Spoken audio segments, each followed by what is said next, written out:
Hello friends, welcome back in SMB Educon. How are you all? Hope you all are doing great. So this video is the second part of class 6 geography chapter 3 that is motions of the earth. और अगर इस chapter का first part आप लोगों ने अभी तक नहीं देखा है तो मैं इस वीडियो के डिस्क्रिप्शन में पार्ट 1 का लिंक दे दूंगी। आप उस लिंक को क्लिक करके वीडियो को देख सकते हैं। तो चलिए अब हम इस वीडियो को शुरू करते हैं। सबसे पहले आप इस दिए गए इमेज को गौर से देखिए। आप इस इमेज में क्लियरली देख सकते हैं कि अर्थ सन के अराउंड एक इलिप्टिकल ऑर्बिट में रिवॉल्व कर रही है और इसमें नोटिस करने वाली बात यह है कि through out its orbit the earth is inclined in the same direction. तो जैसा कि हमें पता है अर्थ अपने एक्सिस में 23.5 डिग्री टिल्टेड है। तो अर्थ सन के अराउंड रिवॉल्व करते हुए अपनी डायरेक्शन चेंज नहीं करती है। वह जिस ओर इंक्लाइंड यानी कि झुकी हुई है थ्रू आउट अपनी ऑर्बिट में रिवॉल्व करते हुए वह उसी डायरेक्शन की ओर इंक्लाइंड यानी कि झुकी रहती है। अब हम समझेंगे कि ये सीज़न चेंज अर्थ पर होता कैसे है। तो जैसे कि हमने रोटेशन के कॉन्टेक्स्ट में समझा था कि अर्थ अपने एक्सिस में मूव करने की वजह से हम अर्थ पर डे एंड नाइट के फिनोमेनन को एक्सपीरियंस कर पाते हैं। ऐसे ही रिवॉल्यूशन के कारण यानी कि सन के अराउंड अर्थ के पोजीशन चेंज होने के कारण हम अर्थ पर अलग अलग समय में अलग अलग सीजन्स को एक्सपीरियंस कर पाते हैं। और हमें ये तो पता ही है कि a year is usually divided into summer, winter, spring and autumn season. तो चलिए अब हम डिटेल में समझेंगे कि ये सारे सीज़न अर्थ के रिवॉल्यूशन से आते कैसे हैं। इसके लिए आप इस इमेज को देखिए। इसी इमेज से हम इस पूरे सीज़न चेंज के कंसेप्ट को समझने वाले हैं। फर्स्ट ऑफ ऑल हम अर्थ के पोजीशन 1 को समझेंगे।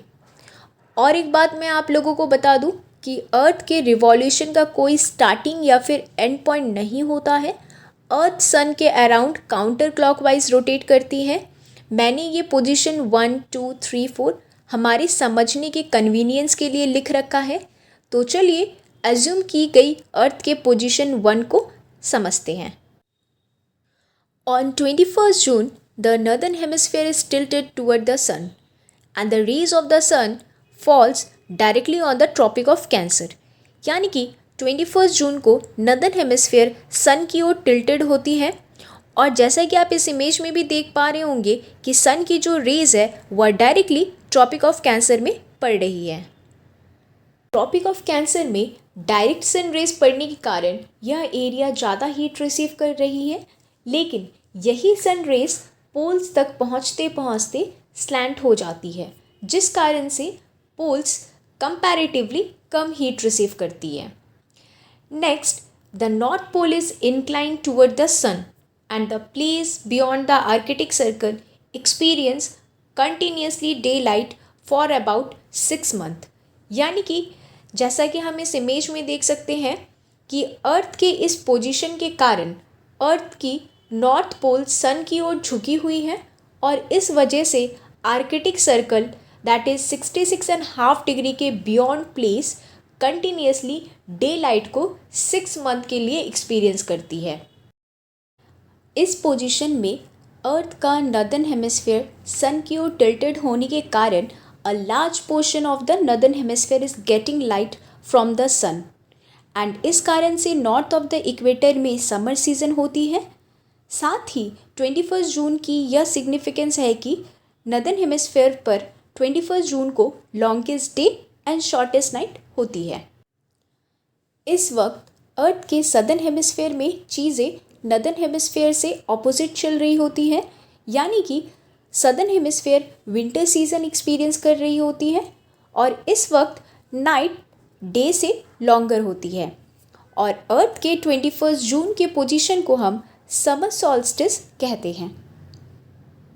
Now let's talk about assumed position 3 of the earth. On 22 December south pole sun की ओर टिल्टेड होती है और जो डायरेक्ट सन रेज होती है वह 23.5 डिग्री साउथ यानी कि ट्रॉपिक ऑफ कैप्रिकॉर्न में पड़ती है। इस कारण सदर्न हेमिस्फेयर की एक लार्जर पोर्शन को सनलाइट मिलती है। दैट्स वाई सदर्न हेमिस्फेयर में इस वक्त समर सीजन हो रही होती है with longer days and shorter nights, और इसी का रिवर्स नदर्न हेमिस्फेयर में हो रहा होता है। मीन्स इस वक्त northern hemisphere winter season experience कर रही होती है and this position of the earth is called winter solstice. तो चलिए इससे रिलेटेड एक इंटरेस्टिंग फैक्ट को डिस्कस कर लेते हैं। तो जैसा कि हम जानते हैं वर्ल्ड वाइड क्रिसमस 25 दिसंबर को सेलिब्रेट की जाती है, और इस वक्त हमारे यहाँ जैसा कि हम इंडिया में रहते हैं तो हमारे यहाँ हम विंटर के सीज़न में क्रिसमस सेलिब्रेट करते हैं। लेकिन क्या आपको पता है ऑस्ट्रेलिया में रहने वाले लोग क्रिसमस समर के सीज़न में सेलिब्रेट करते हैं। लेकिन ऐसा क्यों? ऐसा इसलिए क्योंकि अगर आप वर्ल्ड मैप में ऑस्ट्रेलिया का लोकेशन देखोगे तो आप पाओगे कि ऑस्ट्रेलिया अर्थ के सदर्न हेमिस्फेयर में लोकेटेड है, और जैसा कि हमने अभी समझा है कि इस वक्त सदर्न हेमिस्फेयर में समर का सीज़न चल रहा होता है, इसलिए ऑस्ट्रेलिया में रहने वाले लोग समर के सीज़न में क्रिसमस सेलिब्रेट करते हैं। अब हम अर्थ के assume position second and position fourth को समझ लेते हैं। 23 मार्च और 23 सितंबर को सन की direct sun rays equator that is 0 degree पर पड़ती है। इस पोजीशन में अर्थ का कोई भी पोल सन की ओर टिल्टेड नहीं होती है, जिस वजह से पूरा earth equal day and equal night को एक्सपीरियंस कर रही होती है, और इसी को हम इक्विनॉक्स कहते हैं। अब अगर हम 23 सितंबर की बात करें तो 23 सितंबर के अराउंड नदर्न हेमिस्फेयर में ऑटम सीज़न होती है, तो वहीं इस वक्त सदर्न हेमिस्फेयर में स्प्रिंग सीज़न होती है।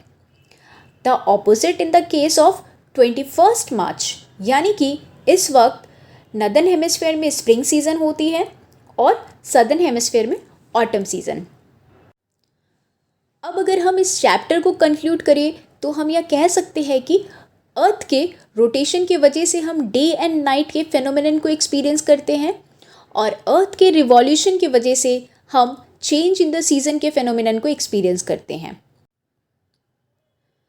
सो हमने class 6 chapter 3 geography that is motions of the earth को पूरा कंप्लीट कर लिया है। आई होप कि आप लोगों को ये चैप्टर बहुत अच्छे समझ आई होगी। So thank you so much for watching this video. Stay tuned with SMB Educon. Stay safe. Happy learning.